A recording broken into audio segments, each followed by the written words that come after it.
It is 4 p.m. We're bringing developing news. And the stories behind the headlines. This is Storycon. I'm Regina Lay. I'm Ed Lingao. Some stories we're watching this Thursday, June 26. Justice Secretary Boying Remulla confirms the International Criminal Court has or is already coordinating with the DOJ. This is in connection with the protection of witnesses involved in the crimes against humanity case against former President Duterte. The DOJ says it says up to 4 people will be placed under the Witness Protection Program while they are in the Philippines. Remulla also clarifies that the Philippine government will not shoulder expenses for these witnesses' travel to The Hague. We already chose not to pursue the cases and let the ICC pursue these cases. Given that, it becomes also our obligation to help them because we are giving up our jurisdiction for their jurisdiction. Kasi nga, ang hirap na i-prove yung case dito at i-build up ang kaso dahil yung mga kailangan mong magsalita ay kasama sa krimen. Kaya komplikado rito. We will protect the witnesses. Whatever it takes to protect the witnesses, we will do. Because the prosecution will rely on these witnesses. The Office of the Public Counsel for Victims has urged the ICC to reject former President Duterte's request for interim release, citing grave charges and risks to the victim's safety. The office argues that Duterte still wields significant power and access to case evidence. Meanwhile, ICC-accredited lawyer attorney Gilbert Andres defended the government's cooperation with the criminal court. He says this reflects the Philippines' residual obligations under the Rome Statute despite its withdrawal from the treaty. PhilHealth, or the Philippine Health Insurance Corporation, will undergo restructuring to resolve operational gaps and improve service delivery. The Governance Commission for Government-Owned and Controlled Corporations, or GOCC, gave the go signal for the revamp. This restructure includes 503 organizational units, over 7,000 positions, and a new office for benefit claims appeals. And the Manila Regional Trial Court Branch 27 acquits Police Colonel Hansel Marantan and 12 other police officers in the 2013 Antimonan shootout that targeted the alleged Hueteng Lord Vic Seaman. The court ruled that officers acted in fulfillment of duty amid actual danger, citing use of reasonable force. The high-profile case involved allegations of a robout masquerading as a shootout.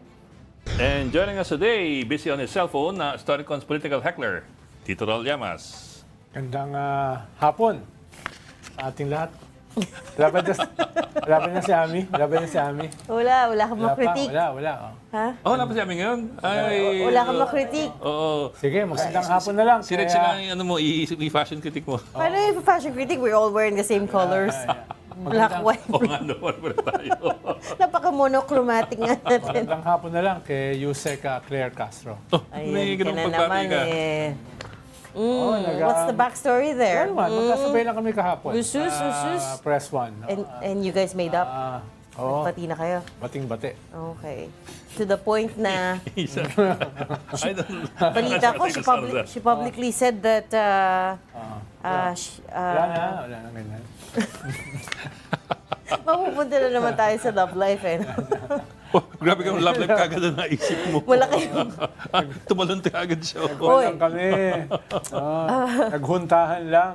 Oo. Naisip Wala niya si Manny, huntahan. wala si Manny Mugato, kaya ako nasa lang. Si Manny mo ganda na naman. Hindi mo alam ang huntahan? Saan kuweba ka na naman ako?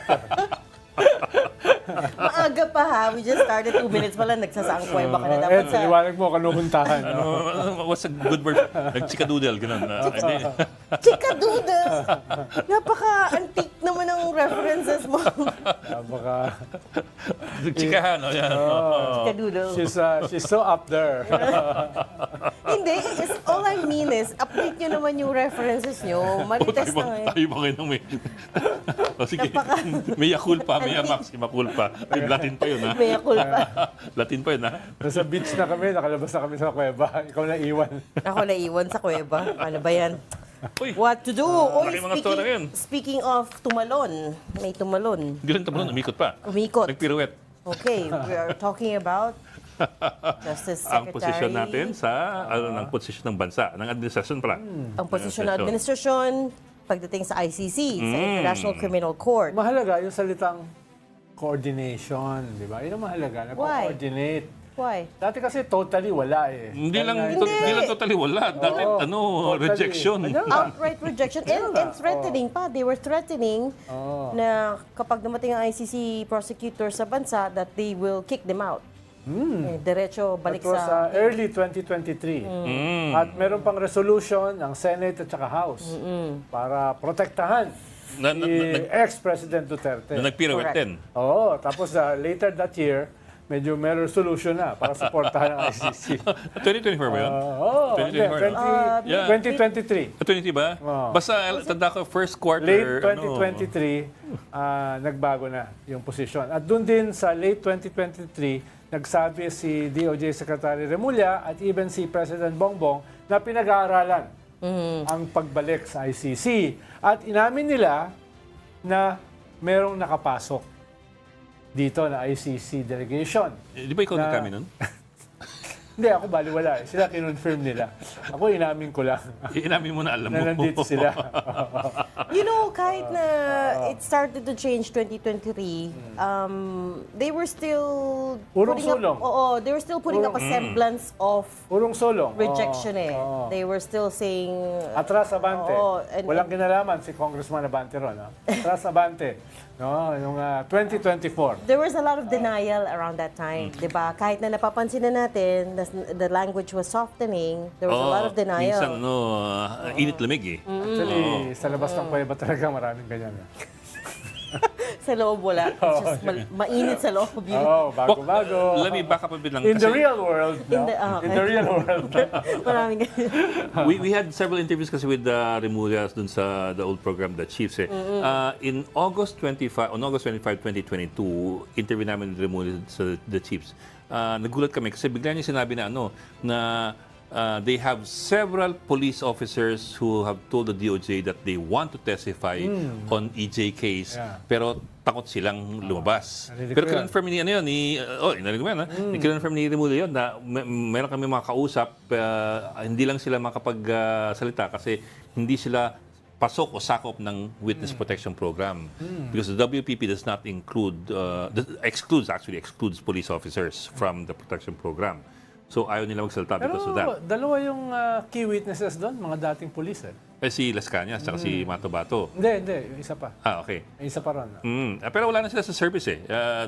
They opted out na eh. Ito, mga active pa. Oo. So, and these guys, kasi, I think he's talking about yung mas current period. Hindi yung Pero panahon tingin ng ko Davao. pag nag-proceed na yung kaso, ay may possibility na mag-witness na yung mga yan. Dahil may protection na sila. No? At nagbago na rin yung posisyon ng gobyerno. Tapos quickly lang po, yung sasabi yung 2023, that's April 13, 2023 rin sa The Chiefs. Sabi ni Nasa Remulla. YouTube pa, di ba? I think we have the quote na eh. Ready by quote? Hindi pa yata From ready. 2023 April. Hindi pa Okay. ready. And we quote, I will meet them, or I will meet the ICC if they come here via airplane, so they can take the first plane out. I will tell them, go home, we will do nothing in this country. If you have complaints, file it with us. Kailan yan? April 13, Oo, 2023. pero November, December, nandito na sila. As tourists. As tourists, As tourists, nandito na sila. ikaw yung tourist guide. And as tourists, kinausap nila yung ilang mga families ng mga victims, mga lawyers, no? Kinausap nila at iba pa. No? So kinausap nila. In November 2023. Oo. Kaya nung December ay ang sabi ni ex-human rights lawyer Harry Roque, ay hindi na pala si Speaker ang aming kalaban. Dahil nalaman namin na ang nagpapapasok sa ICC ay no less than President Bongbong Marcos. Yun ang sabi ni Harry December 2023. Okay. Parang doon na talaga yung ate. irrevocable na nung una kasi ang banat nila puro speaker. Kaya nga it wasn't nung clear December, at that point. Nung December, inamin na nila, the president, no less than the president, is out to get us. Labok, we have the soundbite. Let's play the soundbite from the Chiefs. Well, ako, ang position ko dyan, sasalubungin ko sa airport and accompany them on their trip back. Oh, sasalubungin niyo pa, sir. Salubungin ko sila para they can take the first plane out. Kasi Sir, what about, Sir, do you mean, are you saying Pero- deportation? What do you mean, sir? i-deport ba sila or what? Since you are in charge of DI eh. So, umuwi na kayo. Wala kayong gagawin sa Pilipinas. Kami, kung meron kayong reklamo, file nyo sa amin. Yan ang ibig sabihin ng politics, labas ng kuweba. Wait. Pwede ka magbago ng Wait, posisyon. Bok, you look exactly the same as 3 years ago, ah. Hindi, mas Not bad. maputi buhok ko. Mas maputi. Oo nga, no? Nagkukulay ka na. May konting gray, may konting brown yung kanyang buhok. Oo nga. Bumata ka, Bok. But, Si Ami, mukhang bata rin dyan eh. but, meron bang soundbite from a year ago, as recently as a year ago. I wonder if that's ready. Also, saying something along the same lines. Ready na po ba yung... Parang hindi bata. Okay, Alright, let's run it. They will have no compulsory process in the country.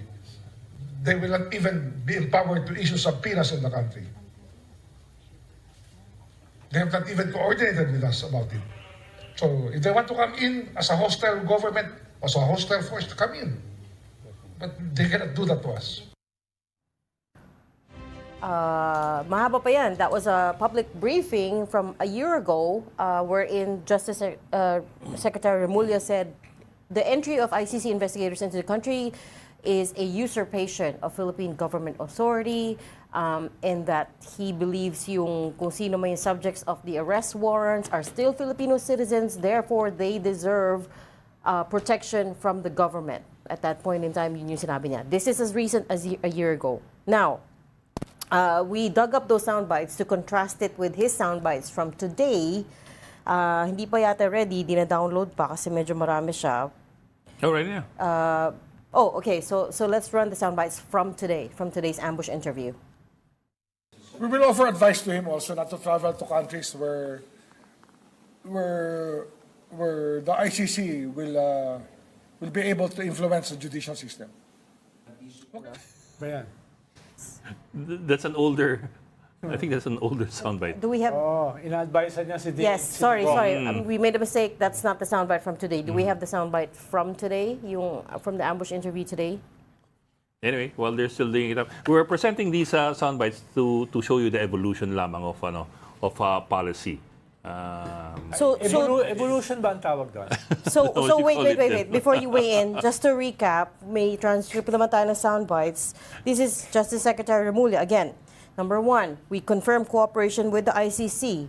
Right? Number 2, we have a responsibility to protect the witnesses at all costs. He's talking about the drug war witnesses. Number 3, he says, merong obligasyon to... hindi daw siya mismo yung kausap ng ICC, but apparently Witness the Protection ICC Program. called the Witness Protection Program of the Philippines, Which is under DOJ din naman. connected to the Yeah. DOJ, yes, pero hindi siya directly tinawagan. The ICC directly called the WPP, Witness Protection Program, and they're looking to put under the WPP 3 to 4 witnesses at this point. And then number 3, we have, because we already chose not to pursue cases and let the ICC pursue the cases, it then becomes our obligation to help them because we are giving up our jurisdiction for their jurisdiction. Ang hirap i-prove ng kaso at i-build up ang kaso dahil mga kailangang magsalita ay kasama sa krimen. Kaya komplikado ito, pinaibayat na namin sa ICC. Loud and clear. There's no room for misinterpreting those words. They have gone and fully cooperated with the ICC at this point. Note the key words here: cooperation, full protection for witnesses, obligation to help. We are So- working as government protecting people. The government has to protect witnesses, whether for ICC or for the general population. So, may ganun siyang Okay, pag-iimay. now you can contrast that with everything he said from as recent as last year to the previous years, diba? Which is what the sound bites were for. Sabi kasi ng Ed, yung evolution. Evolution kasi, kanyan eh. The gradual, Dahang nag-evolve yung species. yung Oo nga, buntot parang mo umurong, ganun. I agree. Parang hindi bagay evolution eh. This is like Being very conservative. Tawag dyan sa evolutionary process ay a qualitative leap. Aba! Na kung saan biglang boom! Nagkaroon ng mga Parang Big Bang yan, ah. Oo, parang ano, no? Kita mo. May ganyang key moment sa evolution ng species sa mundo eh. Nagkaroon ka ng, hindi naman Big Bang, pero yung qualitative leap ang tawag nila. See? Ano yung evolutionary is quantitative eh. Dahan-dahan, nababago yung posisyon. Yung qualitative, talaga Parang nagbago. umuurong yung buntot mo unti-unti. Oo, ganun. talagang Oo. may... Quantum leap. Oo. Parang See, di ba, Bok, sabi ko, I started the show by saying, speaking of tumalon. Matagal na pala siya nakalabas sa kuweba. Hindi, recent lang. At teka, si Camille Samonte was in the ambush interview with Secretary Remulla. Camille is, of course, a reporter of Channel 5. Camille, can you tell us what else he said or how he qualified then? Paano pagkakapaliwanag niya doon sa pagbago ng tono ng gobyerno? Yes, Bo, kinumpirma nga ng Department of Justice na nakipag-ugnayan sa kanila ang ICC para nga mabigyan ng proteksyon itong mga testigo sa kasong crimes against humanity laban kay dating Pangulong Rodrigo Duterte. Ayon kay Justice Secretary Boy Remulla, kailangan matiyak ang kaligtasan ng mga testigo habang andito sila sa Pilipinas. Pero hininaw niya na hindi naman ito taliwas doon sa naunang posisyon ng gobyerno na kasi nga diba noong 2019 pumalas lang Pilipinas sa Rome Statute. Ang ginigit niya lang dito ay binigay na kasi, kumaga pinaubayan ng gobyerno ng Pilipinas ang kaso nitong kay Duterte sa ICC dahil yung mga biktima dito ay naghihirapan nga maghain ng kaso dahil nga sa kahirapan na makakuha ng ebidensya at testigo. So yan yung paliwanag kanina ni Secretary Boy Remulla kaugnay dyan po. Okay. Pero Bok, pinaliwanag ba niya kung, wala ba sa kanilang dissonance dun sa previous nilang mga pahayag versus sa pahayag ngayon? Wala ba nagtanong about it? Actually, Bok, matagal na rin namin na tinatanong yan, no, prior to the arrest of former President Duterte, ang ulit-ulit ang iginigiit ni Secretary Remulla na walang kooperasyon ang ICC, ang ating gobyerno sa ICC. Pero ang sinasabi niya kasi ngayon, nasa jurisdiction na ng ICC si Duterte dahil ando doon na nga siya, nakadite na nga siya doon sa dahig. So wala na silang choice kung hindi tumugon na lamang doon sa kailangan ng ICC pagdating nga dito sa mga testigo. Pero pag nilinaw niya, hanggang dito lang yung gagawin nilang pag-protect dito sa mga testigo, pero once daw nga na lumipad na sa dahig at yung pagpapalipad din sa dahig ng mga testigo ay responsibilidad na ito ng ICC. Mhm. Kasi nung in the past 2 years ang mga interview with Remulla, ang pagkakabito pa nga niya pag pumunta rito, i-deport niya. Hindi nila papayagang mag-conduct ng interviews dito sa mga testigo. Or data collection. As turista, pwede raw, pero not as investigators. So, medyo nagbago ng konti. Well, hindi ng konti. Complete hindi rin medyo. 180. So, nag-flip-flop po sila.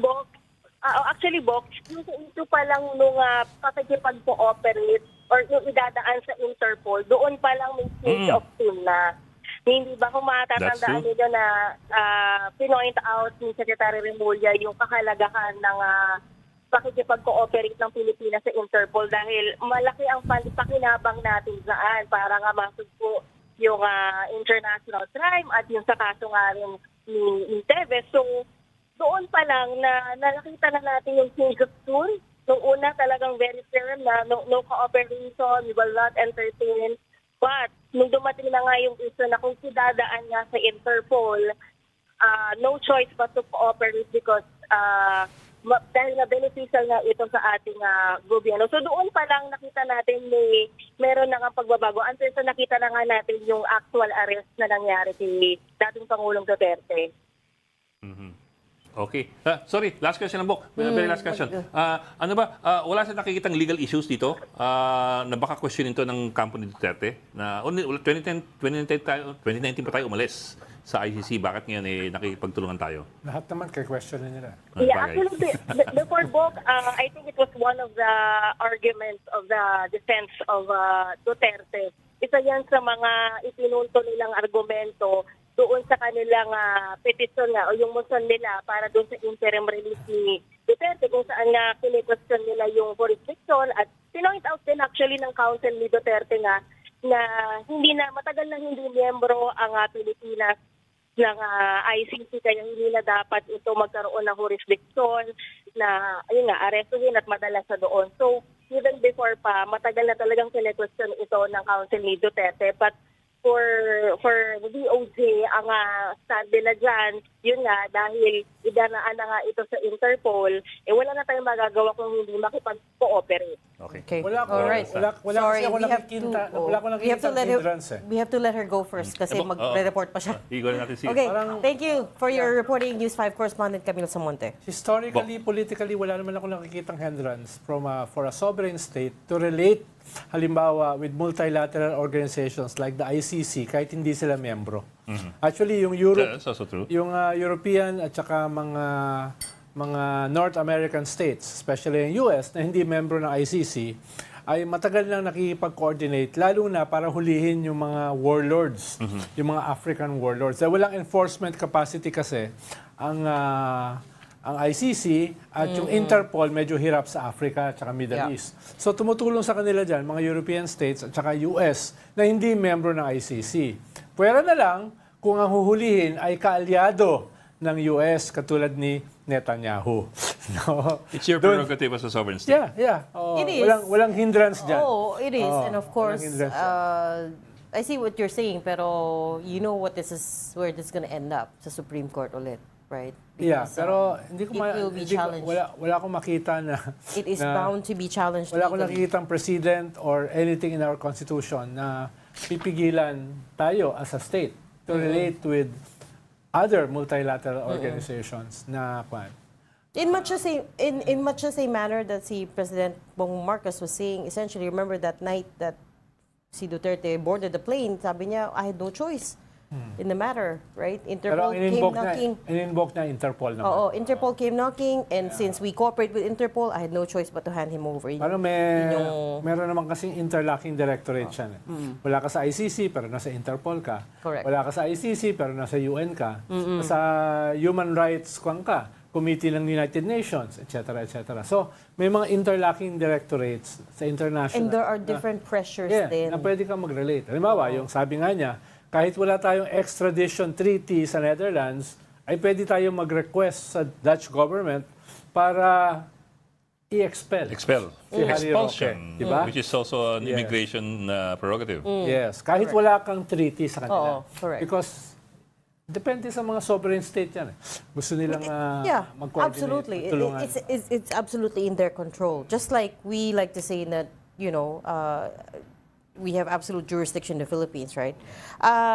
Okay, medyo mahaba-haba tong transcript that we got from today's ambush interview with Secretary Remulla. And again, we're still trying to download the video para we can play some parts of it. Pero medyo mahaba, so it's gonna take a while. But he was also asked if babalik na ba tayo sa ICC, and he says that's another decision we have to make as a country.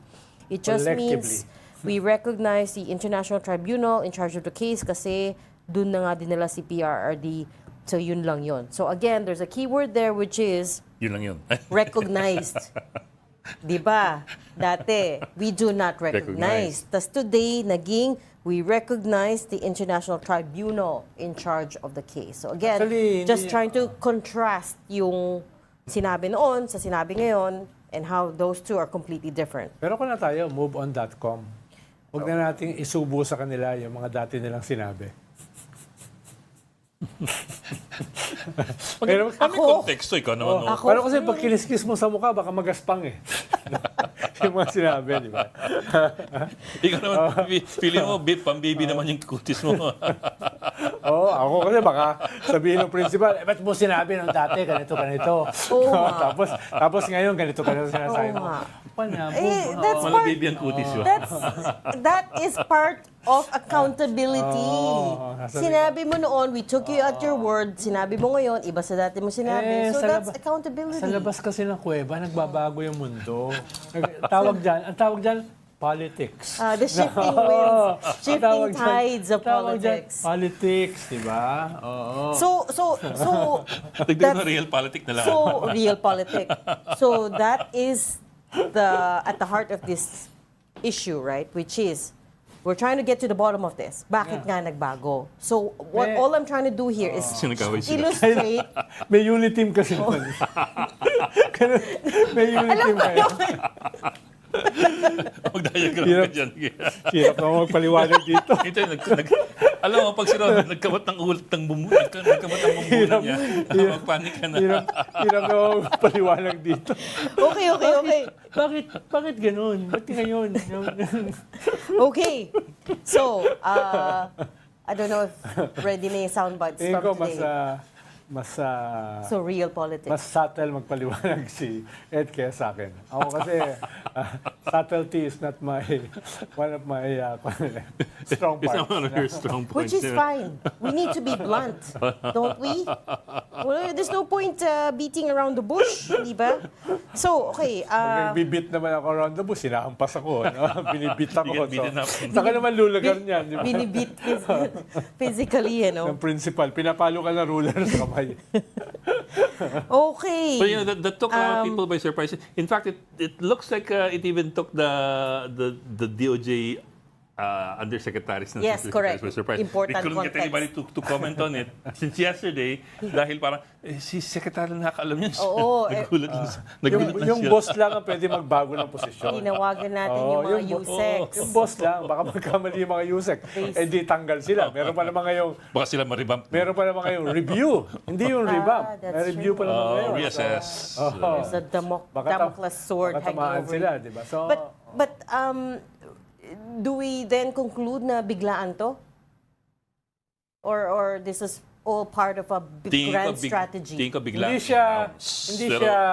hindi siya evolutionary, no? Kaya nga, bigla. Parang kanyan parang yung ang tawag din sa evolution, the Cambrian explosion. Yun yung moment From Precambrian to Cambrian. yan yung moment na from mga one-celled organisms na ganun, biglang multi-cell nag-multi-cell, organism. no? Biglang So may dumami. umakit na sa dalampasigan. Yun yung naging foundation ng humanity, yung tinatawag na Cambrian explosion. Na biglang evolution, dahan-dahan, biglang boom. So you both agree? Parang hindi no? Hindi siya I slow think it's burn. surprising that he announced it. The fact that he announced it now is surprising. Pero everything's been in the works eh. Di ba? Pero mukhang I mean, even yung appearance nila sa Senado where they justified the arrest of Duterte saying na wala namang walang ebidensya kasi hindi. sinunog o Hindi ni-record. nagpo-prosper ang mga kaso nito. Walang records. Walang forensics. Walang records ang police, no? Et cetera, et cetera. And he repeated it here. No? Sinabi nila yon. At mismo yung pagka-aresto ni Digong, was a game changer. Ibig sabihin, Of course. something is happening, no? Na hindi evolutionary. But what we're surprised about this time around is yung language nga ni SOJ Remulla, which is completely different from what he said in the past. But siguro nagka-epiphany lang tayo na parang, nga no? Baka naman they've been doing may this green light na to go and speak openly Yeah. and plainly about it, right? Instead of like trying to couch Beating around the everything. bush, trying to call Baka naman may clearance na okay, go ahead. Saka ako kasi, mag-moveon.com na, pag positibo naman, okay, masaya na ako. Wait, teka. Mag-gap muna tayo. May commercial tayo eh. Gulo nyo eh. We've been told to take a gap. For watching Storycon One News, yan ang Cambrian explosion we'll niya pa be dyan. right back. Stay with us. We've got developing news and the stories behind the headlines. Welcome back to the cave. I'm sorry. Welcome back to Storycon, the Story Conference. I'm Henry Gao. And I'm Ronald really, Regina Lay is still with us. Ronald Llamas, our resident political heckler. So naging heckler na talaga. But let us bring in... Nag-evolve. Yan yung evolution. Let's bring in our guest for the day, Assistant to ICC Counsel, Attorney Christina Conti. Attorney Conti, thank you for joining us again. I understand you just came from the studio. Thank you for rushing to make time for us. Good afternoon, Yes, hello. attorney. Good afternoon. Hi, ma'am. Good afternoon, ma'am. Who Ano first? bang kwan? Ano bang... Ma'am, ikaw na. Hindi, ikaw na. Sige, Pwede- ma'am, sige, ako na. Itong announcement ni Boying Remulla caught everybody by surprise. I'm wondering if you expected this as well. Itong bigla may cooperation with the ICC for the witnesses. Surprise. Well, no, it was also a pleasant surprise for us that they're offering this kind of support or this kind of cooperation with the court, essentially. What we knew at one point was that the Department of Justice was trying to investigate also parallelly the crimes against humanity as ordered by or as recommended by the House of Representatives Quadcom. So alam namin na nag-iimbestiga sila, alam namin na actually nag-reach out sila sa amin.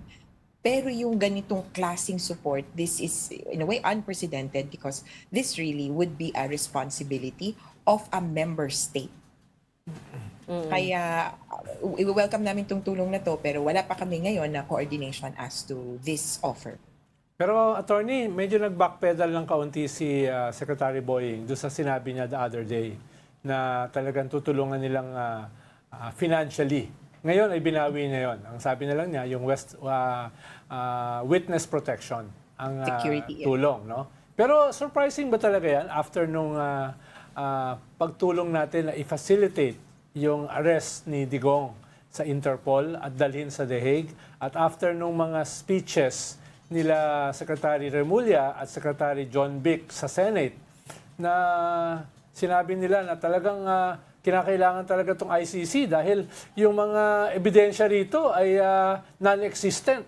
Yung mga binaril sa ulo, ang nakalagay ay namatay sa cardiac arrest, etc. etc. Ibig sabihin, sineset na nila yung template para dito sa statement niya the other day and today.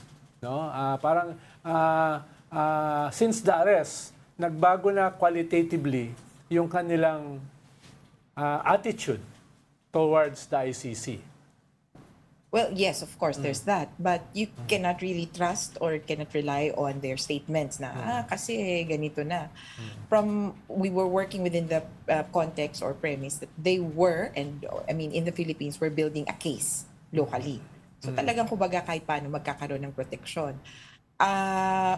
Yung issue lang namin na parang paano ba itong support na ito, there's going to be complications. Kaya kahit sa ngayon na parang may openness, we need to understand that in the ICC, the protection that they provide is, well, very different. And if you ask the victims, they would rather be protected by the ICC or parang in some ways under the control of the ICC yung protection rather than, well, by the Philippine government, which in the first place allowed them to be victimized. Remember that I don't know how the victim protection program of the DOJ will look like, but if it is under the quote-unquote regular witnesses protection program under DOJ, there's not much trust on that on the part of the victims kasi ito din yung mga opisyales na nagsangkalan sa kanila noon nagsabing okay lang yan, nanlaban naman kaya hindi na tayo magsasampa ng kaso.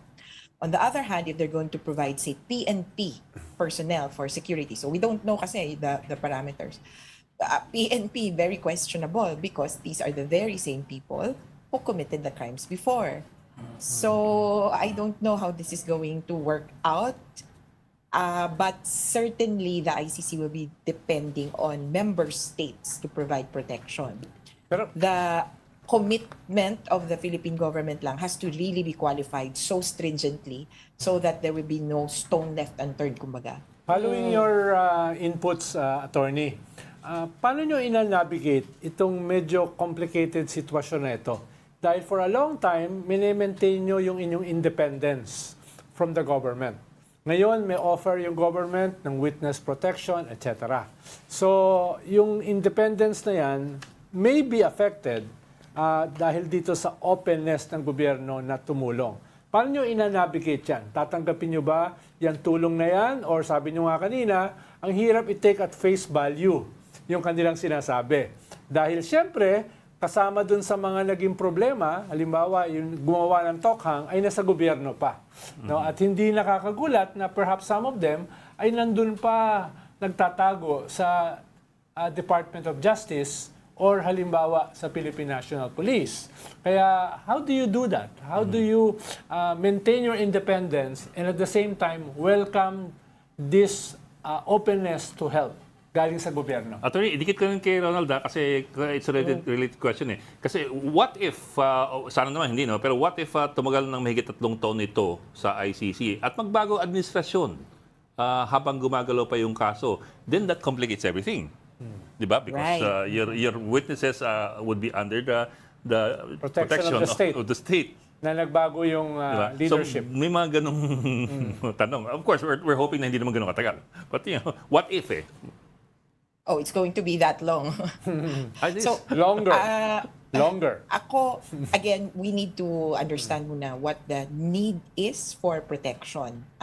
Titingnan namin kung kailangan ba yung intervention ng government. Because, as you've mentioned, as it would appear, it is not just quote-unquote government that's coming up to us. And that's clear. There's going to be, kumbaga, an issue of allegiances. It's not government that's approaching essentially. It's the Marcos administration that's approaching us. And what if it's a different administration? Malinaw yon. In a perfect world, it's just government, simply put. Kumbaga, walang kulay yan. It's government helping its people. And that is, in a perfect world, what the ICC had intended. That the local or the member state, that the local police, local authorities will be able to assist the victims. So, yes, we will approach this cautiously. And I'll put in an example na, kumbaga, open naman kami, pero hindi rin. During the Quadcom hearings, security was a concern. But the Quadcom, the House of Representatives, were offering to mobilize PNP to support the victims. And of course, we had to caution them and explain to them, ma'am, hindi papayag yung mga biktima na susundan yan hanggang bahay. Naintindihan nyo ba? So, I think we came to a compromise that the staff of the House of Representatives will, quote-unquote, escort us to the gate of the HOR. Pero hindi na hanggang bahay. Kumbaga, open naman, pero may hangganan. So, I'm looking at possible tactical arrangements. For example, just making sure that the airport is well secured if some victims leave.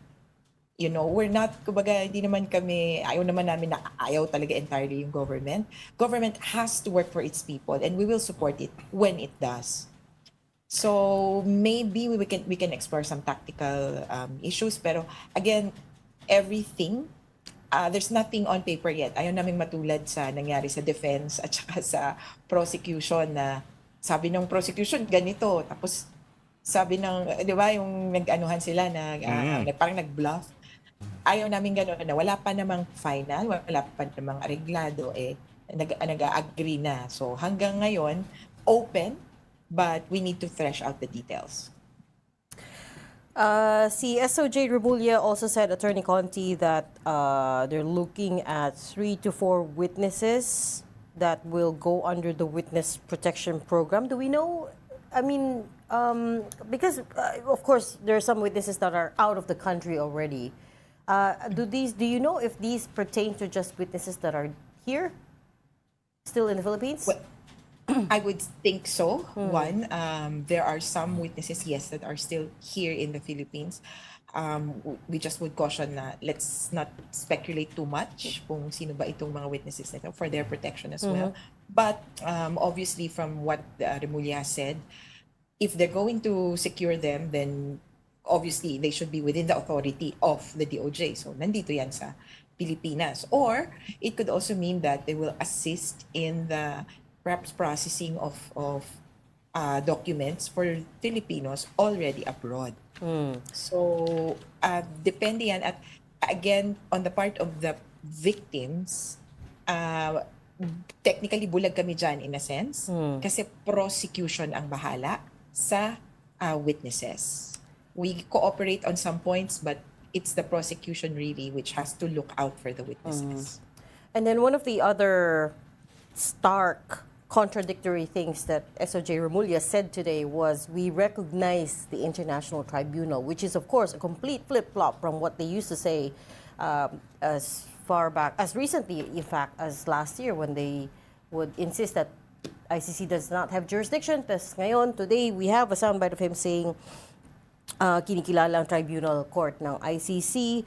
And then he also said gustong tulungan ng ibang pamilya pero mahirap mag-case build-up dahil lahat ng ebidensya burado. So, on the other hand, so there's one. But on the other hand, the fact that President Duterte is now detained, for them to get to that point, they said they have sufficient evidence and reasonable grounds to believe that he committed crimes against humanity. Parang there's a bit of a chasm there for me. Help me reconcile those two things. Do they have reasonable grounds? Do they have sufficient evidence at this point to believe so? And secondly, how much more of a case build-up do they need to do in order to get to where they want to go? Yung prosecutors, I mean. Well, I need to clarify this, that at the same time that there's a case against Duterte, the investigation is still ongoing. Kakaiba to kasi sa Pilipinas kapag may warrant of arrest na or nagsisimula na sa korte, yun na parang nga. tapos na ang lahat. Naimbestigahan na yan. The investigation is ongoing, which is why the prosecution can still continue to collect evidence, if not against Duterte per se, to be used in his case, but perhaps against other co-perpetrators. And so let's not lose sight of the fact that there could be additional perpetrators and therefore additional cases in relation to the Philippine situation. Tapos, ang itsura niyan, pwedeng maging 3 yung kaso, 3 tao yung nakaaresto in relation to the situation in the Philippines. 3, 4, ilan pa. Kaya, kumbaga, against Duterte, there is reasonable basis to believe he is one of the most responsible. Pero how about the others? So may ganun pang determination dun sa possible, iba pang akusado. And that's why the case build-up is ongoing. But as you touched on earlier, medyo mahirap. It's hard to find hard evidence. Is that right? Yes, I think it has been hard for the Office of the Prosecutor to reach out to, well, initially to the Philippine government and obtain documents. Partly because this administration might not have any idea of what happened before. I mean, might not have an idea of, saan ba namin nahanapin yan? May ganyan ba talaga? And especially if the theory is there is a parang parallel structure na may PNP, yes, pero sa totoo yung instructions, hindi through memorandum, hindi through circular, kundi through parang bulungan, pass on from the DDS, quote-unquote, the death squad. Kaya medyo, palagay ko, nangangapa din yung ICC on that front. And, but suffice to say na meron silang maraming dokumento. Maraming nag-submit sa kanila ng dokumento. And if I recall correctly, there's about 26,000 pages of documents in their repository. Ang tawag nila doon parang, tambak nyo lahat dyan ng na-receive nating information. Parang nangangalahati na sila doon sa nabasa na process na. Pero yung kalahati pa, di pa nila napaprocess. And I would imagine they're still continuing to accept information. Kaya, it might not have been, kumbaga, hindi kayang i-provide ng Philippine government, or on the other hand, hindi lang maklaro kung paano ba yung kukunin. For example, who has to maintain the list or the names of those killed in the war on drugs? So unlike in other countries, maybe they have a system for tracking that, and their police force, kumbaga, would be assiduous in keeping the list. Sa atin wala. In fact, nag-iba-iba pa yung mga numbers, di ba?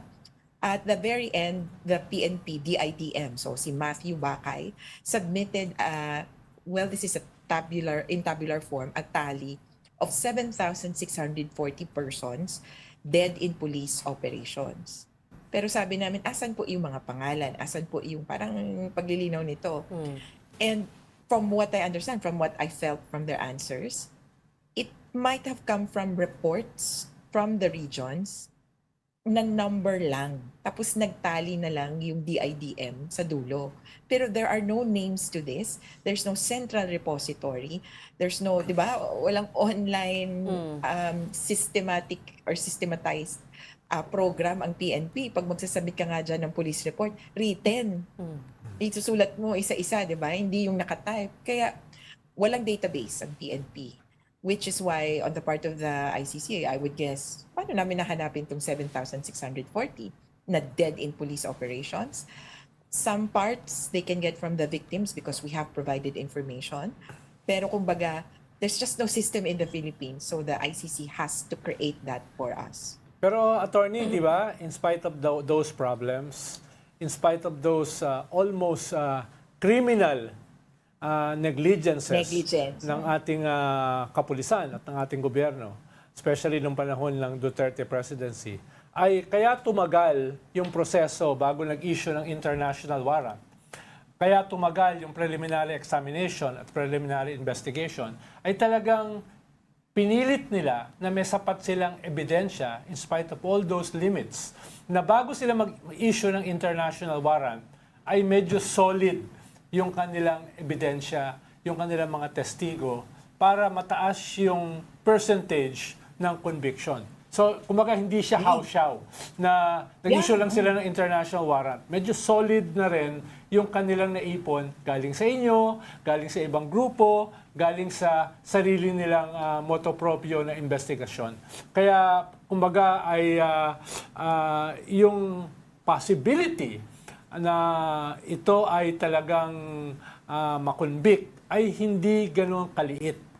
Parang dito sa usapin ng interim release, hindi na yan bago, pinaghandaan na yan, di ba? Yung pag-reject ng interim release ng prosecution dahil alam nila na hihingiin yan nung defense, no? Kaya para lang sa mga mamamayan natin, baka isipin nila, teka, parang ang hirap nitong kasong ito dahil marami pang mga ebidensya na hindi nakukuha. Well, yeah, I would agree that in any case, actually, maski sa amin, hindi ka papasok sa korte o hindi ka papasok sa trial nang hindi ayos at hindi conviction ang target mo. Hindi pwedeng, sige, try natin, baka. No. They're trial ready and up to the very end, they have made sure that they secured the necessary evidence. It's just that, kumbaga, hindi pa buo yung buong picture. Kumbaga, ano ba talaga? Pero may sapat sila kay Duterte. Actually, sabi ko nga mag-sift through lang sila ng PCO, Presidential Communications Office, statements by Duterte have been helpful and instrumental in the submissions of the pretrial chamber. Of the prosecution. Tingnan nyo nga ngayon, no? Dito sa interim release naman, chock full, ang daming mga statements of Duterte na binabalik ng prosecutor at meron siyang reference. Di ba sa ganito? I think, kumbaga, what the ICC has made, quote-unquote, for us is a database, is a system where you can, kumbaga, ask intelligent questions like, what are the statements of Duterte regarding this? So, kumbaga, something smart enough na system that you can, kumbaga, ask or parang you can draw from fields based on particular queries. Hindi yung you will rely, tayo ngayon, I would rely on institutional memory na parang kailan niya nga ba sinabi, naalala ko yon, and then you Google it. Paano kung mawawala yung mga website, paano mawawala yung mga repository niya. Yung ICC, meticuloso dyan. Ida-download nila yan, i-verify nila yan. Pero on the part of interim release, we're also worried about that kasi while they are against it as it seems now, we are worried about the portion where they talk about initial talks with the defense. Na inamin naman nila, nag-uusap kami dati, pero gusto namin sa isang particular na bansa. And in the pleading, they also say, well, if they file another, and this interim release request is rejected, if they file another request in compliance with the conditions of the prosecutor, parang ang duda ko, parang mauulit na naman, baka i-consider na naman ng prosecutor. They reserve the right to comment daw. So, as of now, the prosecutor is not on principle, kumbaga, does not reject interim release. So, we're a little bit worried about that, although when you read the document, I have no other observation or no other conclusion except that he should not be allowed interim release because he does not meet the criteria or the standards. In short, it sounds like the defense strategy is to keep filing motions. It could be. It could be. Hoping that one of them could slip through. May mag-shoot, ganyan. Shotgun. Shotgun approach. I actually first heard that term from Marites Vitug, a fellow journalist. Pero parang bakit yung prosecution mukhang open doon sa release? I mean, that's what I'm getting from you now, and that's also what I got yesterday when I was reading to the writings. Parang just because they disagreed on the final country To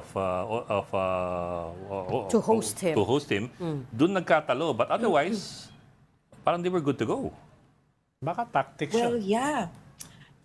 Here's the thing, in the ICC and in international tribunals, syempre, international standards of human rights yan. Interim release is actually a matter of right. And you do not detain a person unless, and then there are grounds. So, for them, presumption of innocence, you are innocent until proven guilty. So, that applies to Duterte. But, so ito yung importante, yung but. There are grounds, and parang tatlo yun generally. First, ikukulong ka para siguradong sisipot ka sa kaso. Pangalawa, ikukulong ka or issue ka ng warrant of arrest, as in the case of Duterte, kung mukhang i-obstruct mo o haharangan ang kaso or proceedings or yung mga participants nito. And pangatlo, kung sakali, mukhang gagawa ka pa ng dagdag na krimen. So, show up in court, obstruct or endanger, and then commit further crimes. And if you notice, Duterte assured us in his submission in the interim release request, di ba? Yun yung hinihit niya. Hindi ako flight risk, Right. hindi ako tatakas, hindi ako gagawa ng krimen, etc. Because essentially, these are what the ICC has previously ruled Yeah. as basis not to allow interim release. Pero from what I see it, yun nga, the prosecution has enough basis to say no to interim release on principle. But I guess it has to show that still, kumbaga, makatao pa rin dapat yung pakikitungo. Correct. But although interestingly, we know that no persons charged with crimes against humanity has yet been granted interim release, as far as we know in the history of ICC. But that is all the time we have for today. Unfortunately, we'll pick up this conversation with you another time. Thank you for joining Storycon today, Assistant to ICC Counsel, Attorney Cristina Conti. Thank you, ma'am. Salamat, Thank you, ma'am. attorney. Thank you. Okay, wala nang time for your last minute In a perfect world. political heckling kasi sinasabihan Sa ako. mahalaga yung in a perfect world. Thank you for joining Storycon today. Ronald Llamas, a resident political pundit who lives in a perfect world. From the Precambrian era. From the Cambrian Precambrian era. Precambrian era. Join us again tomorrow, 4 p.m. for Storycon. I'm Regina Lay. I'm Ed Lingao. We have one news, all sides, all the time.